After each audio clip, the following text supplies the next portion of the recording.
Kilala na maraming kaaway, painumin niyo po nitong kape. Yung may kakilala ka po na maraming, yung laging inggit, laging, ang topic ay ano, buhay ng iba.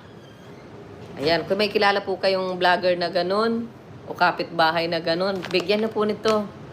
Orderan nyo na po. Ayan, maawa na po kayo sa kanya. Order ka po at iregalo mo sa kanya. Baka po best friend mo, na vlogger o reactor o ano man, bilhan nyo na po nito at regaluhan nyo na po ng kape. Maawa na po kayo sa kanya at kawawa naman. Kawawa naman. Stress na po. Lagi na lang galit, lagi na lang pangit ang nasa utak. Laging buhay ng iba ang pinapakialman. Bilhan nyo na po nito, guys. Maawa na po kayo, guys. Tapos, gabi-gabi, isama ninyo sa panalangin.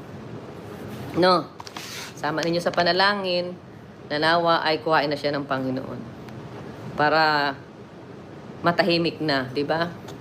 R.I.P. Rest in peace. O, edi tahimik na siya.